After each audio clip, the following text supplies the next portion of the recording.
Hello everybody, Economic Ninja here. I hope you are doing well. I am doing well, and I say that genuinely because when you see trouble ahead and you move to avoid it, you know that you have truly been blessed. And I can't say that more sincerely. And I hope that we can reach everyone in the world, but quite frankly, I don't know if we will.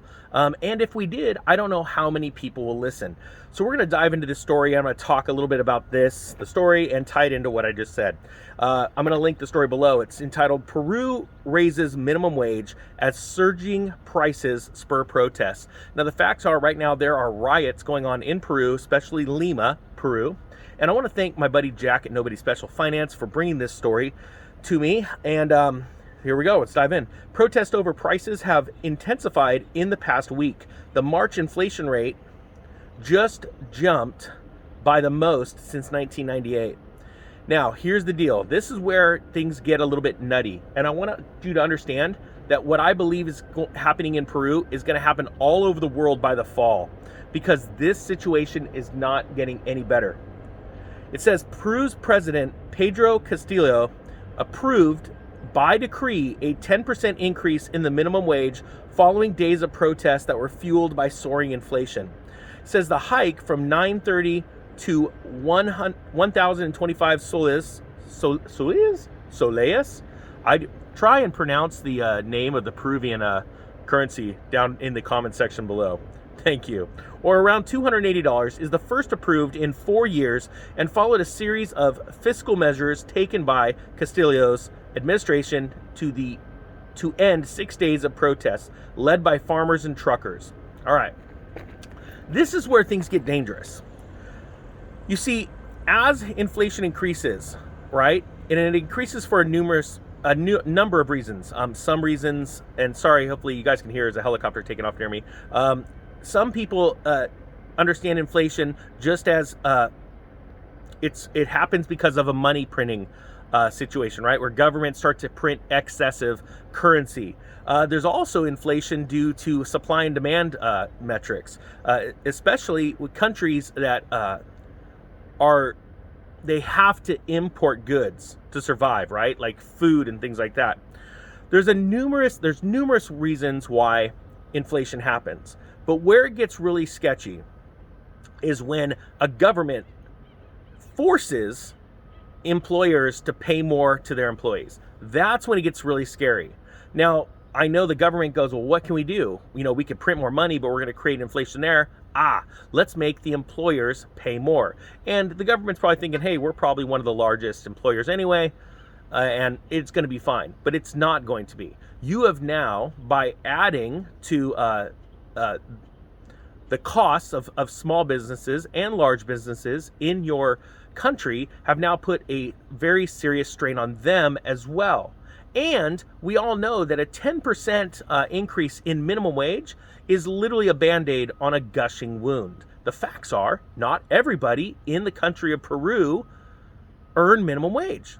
Only a certain percentage of them, okay? So this is a Band-Aid. It's really it's like almost a form of jawboning. Hey, we're doing something. Look at what we did. No, you're not doing crap.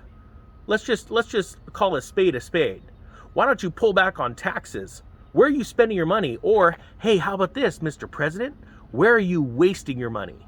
So I guarantee you're driving around in a nice car.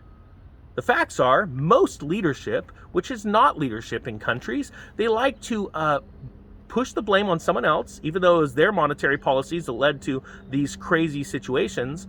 And then they turn around and they want either a boogeyman to go point at, like we're doing right now all over the world, or they want to take it out on somebody else, to make somebody else pay for it, all right? That's the only good thing government's good for, screwing things up, all right? So now let's dive in a little bit more. It says the decision to increase wage benefits over 1.4 million people and will take effect as of May 1st.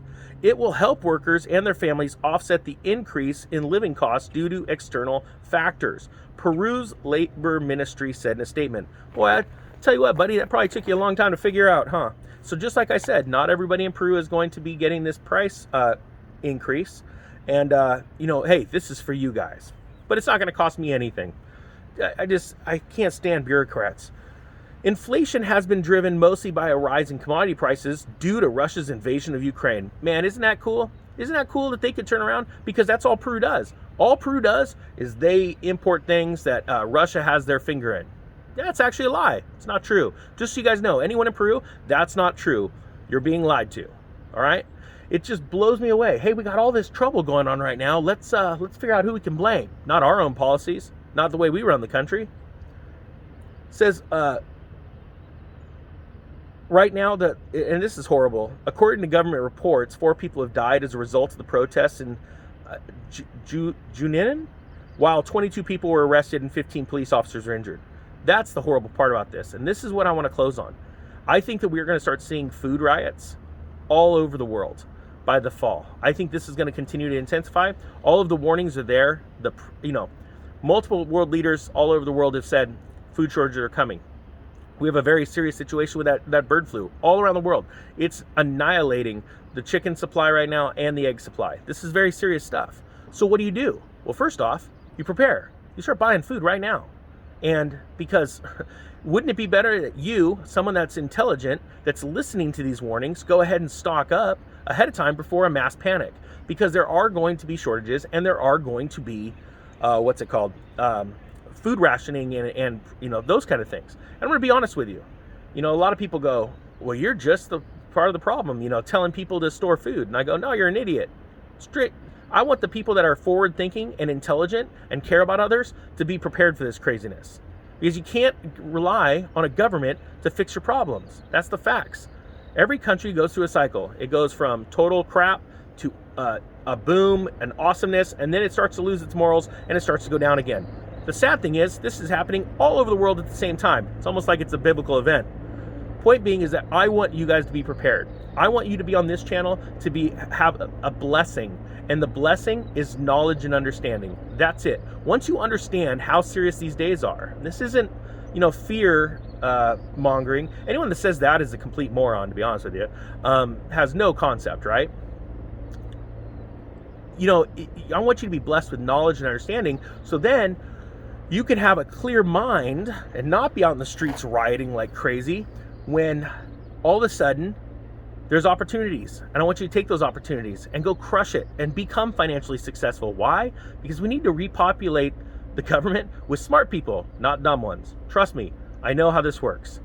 So that is really my message, guys. And I think it is very, very important that we honestly come together, be strong, get strong together, become great together, and help people. We can help people now, but the facts are most people don't want to listen to the truth because they are in total denial. So we've got to figure out a way of helping them. Well, how does that help?